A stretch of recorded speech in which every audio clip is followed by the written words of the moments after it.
مطلب لیکن شازیہ صاحبہ حالات تو یہی نظر آ رہے ہیں نا. آپ دیکھیں موجودہ حکومت نے خود کو مضبوط کرنے کے لیے جس طرح سے بھی انہوں نے اپنے آپ کو طاقت بخشنے کے لیے جو کچھ بھی کیا, اور 26ویں آئینی ترمیم کے اوپر بھی بے تحاشا ابھی بھی کوشچن مارک لگے ہوئے ہیں, تو یہ انہی موجودہ جو پولیٹیکل کرائسس ہے اس کے اندر یہ ڈیولپ ہوتا ہوا نظر آ رہا ہے کہ شاید ایسا بھی ہو سکتا ہے, ویسا بھی ہو سکتا ہے. اور بڑے ایسے مصدقہ لوگ جن کی خبر کے اندر آپ کو صداقت نظر آتی ہے, بہت سارے ایسے لوگ اس چیز کا دعویٰ کر رہے ہیں کہ پارلیمان کی مدت کے حوالے سے بات چیت ہو سکتی ہے. ابھی آپ نے جمہوریت کے اور جمہوری رویوں کے حوالے سے بات کی. شاہد صاحب مجھے یہ بتائیے گا کہ مخصوص نشستوں کے بعد چلیے پی ٹی آئی کے ہاتھ سے تو سب کچھ نکل گیا, مگر ان کے حصے کی جو سیٹیں تھیں وہ اب تمام جماعتوں کے اندر بانٹی جائیں گی. پاکستان پیپلز پارٹی کا موقف پہلے دن سے آج تک یہی رہا ہے کہ ہم جمہوریت پہ یقین رکھتے ہیں, عوامی قوت پر یقین رکھتے ہیں, اور یہ بات علی الاعلان سب بات جانتے ہیں کہ پاکستان تحریک انصاف کو جو پبلک کی سپورٹ ملی اس کے بعد یہ رائٹ ان کا تھا چاہے عدالت کی طرف سے کوئی بھی فیصلہ آیا. تو کیا پیپلز پارٹی کو اخلاقی طور پہ وہ مخصوص نشستیں قبول کرنی چاہیے جو عدالتی فیصلے کے بعد ان کے پاس آئی ہیں, یا پھر ان سے آپ کو لا تعلقی کر لینی چاہیے؟ کیا پیپلز پارٹی سوچ رہی ہے کہ ہم نے لینی ہے وہ سیٹیں؟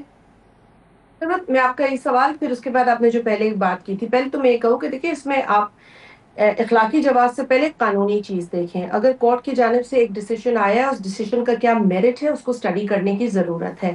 جہاں تک پی ٹی آئی کی نشستوں کا سوال ہے, پی ٹی آئی نے تو مانگی ہی نہیں نشستیں, کیونکہ انہوں نے تو یہ تمام کارروائی کی ہی نہیں تھی جو کوالیفائی کرتے کہ اب میں گھر بیٹھے الیکشن لڑے بغیر امید رکھوں کہ مجھے کچھ پلیٹ میں مل جائے گا. یہ مناسب نہیں ہے. پی ٹی آئی ہو, پاکستان پیپلز پارٹی ہو, نون لیگ ہو, یا کوئی بھی جماعت ہو, سرٹن ریکوائرمنٹس ہیں بائی لا جو پوری کرنی پڑتی ہیں.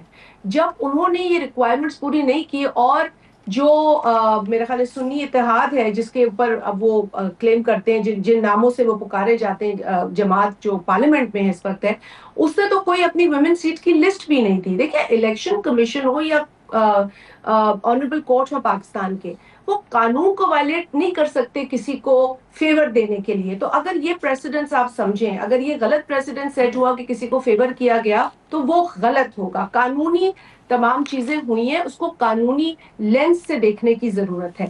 جہاں تک آپ نے سوال کیا ہے کیا سرائیوں کا, اگین میں کہوں گی کہ یہ کانسٹیٹیوشن کو چینج کرنا یا اس میں امینڈمنٹ لانا, پارلیمنٹ کی مدت, یہ بھی کیا سرائی ہے, کسی کا اوپینین ہو سکتا ہے. 26ویں آئینی ترمیم کے سوال پر آپ نے اس پر سوال اٹھے, آپ نے کہا دیکھیں میں نے آپ کو پہلے بھی کہا تھا کہ بہت اوور ویلمنگ میجورٹی نہیں ہوتی ہے, لوگوں کی ڈفرینس آف اوپینین بھی ہوتا ہے, لیکن اگر آپ کے پاس ایک میجورٹی آ جاتی ہے, ایک سیٹسفیکشن میجورٹی کی ہوتی ہے, تو وہ بھی قابل قبول ہے.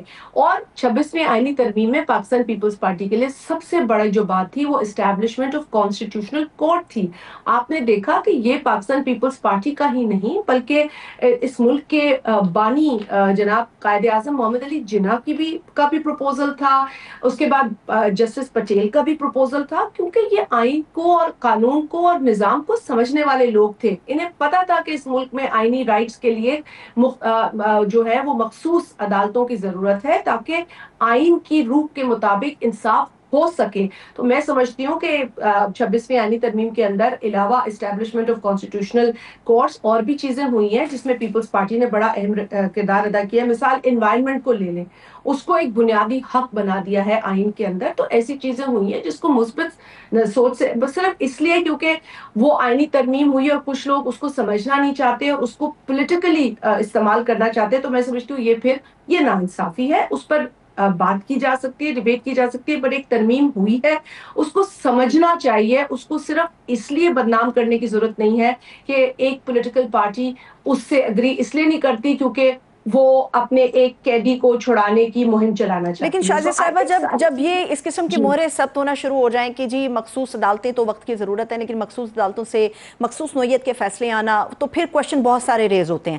میں اس پہ بھی آپ کا کامنٹ لوں گی, لیکن دیکھیں مخصوص عدالت کو آپ مخصوص عدالت سے بہتر ہے آپ آئینی عدالت کہیں, کیونکہ آئین کے جو فیصلے ہیں اگر وہ آئینی عدالت ایک سیپریٹ بینچ یا سیپریٹ کورٹ دیکھتا ہے تو اس میں ان تمام جو سائل ہیں جو اپنے عدالتوں کے دیگر فیصلوں کے لیے منتظر ہیں, سالہ سال منتظر ہیں, برس گزر گئے منتظر ہیں, ان کا جو وقت ہے، ان کی جو زندگیاں ہیں، اس کا قیمتی ٹائم بچتا ہے. سو یہ تو ایک سمپل مائنڈ کو بھی سمجھ آتی ہے نا کہ اگر انہی عدالتوں میں جہاں سول میٹرز، کرمنل میٹرز آتے ہیں، وہاں اگر آئینی پٹیشنز بھی دیکھ لی جائیں تو آپ بتائیے کہ انصاف کیسے ملے گا.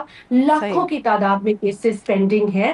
تو وہ جو منتظر ہیں، جو اپنی زندگی میں جنہیں انصاف نہیں ملا، ان کے بچوں ٹھیک. کی زندگی میں نہیں ملا، ان کے پوتے پوتیوں کی زندگی میں، نواسوں کی زندگی میں نہیں ملا، انہیں آخر کب چلیے انصاف شازیہ ملے گا؟ صاحبہ مجھے بریک پر انصاف کو جانا ہے. سمپل کرنے کی اور بہتر بنانے کی بالکل بریک پر ضرورت جانا ہوتی ہے. ہے. بریک پر جانے سے پہلے ایک آخری سوال آپ کے سامنے میں رکھنا چاہتی ہوں. جی آپ نے قائد اعظم محمد علی جناح کی مثال دی، پاکستانی سسٹم کی مثال دی. جب ہمارے ملک کے جو ڈیفنس منسٹر ہیں وہ یہ کہہ دیں کہ ایک ہائیبرڈ ماڈل چل رہا ہے اس وقت پاکستان کے اندر، تو کیا پیپلز پارٹی کی جو اس میں شمولیت ہے، چاہے وہ استحکام کی خاطر ہی ہے، تو اس میں ہم یہ سمجھیں کہ پاکستان پیپلز پارٹی بھی بینیفیشری ہے اس ہائیبرڈ ماڈل کی؟ دیکھیں، پاکستان کے اندر جس طریقے سے بھی ہم اس وقت کام کر رہے ہیں، پاکستان ان آئسولیشن نہیں ہے. ہمیں دنیا کے تناظر میں دیکھنا ہوگا کہ ہمیں کس طرح کام کرنا ہے، ہمیں کس طریقے سے پاکستان کے بارڈرز کا بھی دفاع کرنا ہے، پاکستان کے اندر جو لوگوں کے حقوق ہیں اس کا بھی دفاع کرنا ہے، اور سب سے امپورٹنٹ بات ہے کہ پاکستان میں امن قائم کرنا بہت ہے. اور وہ شکریہ. امن جو ہے وہ بہت شکریہ. ہماری ترقی کے لیے ضروری ہے. بالکل بہت بالکل. شکریہ. بہت شکریہ. تھینکس سو مچ.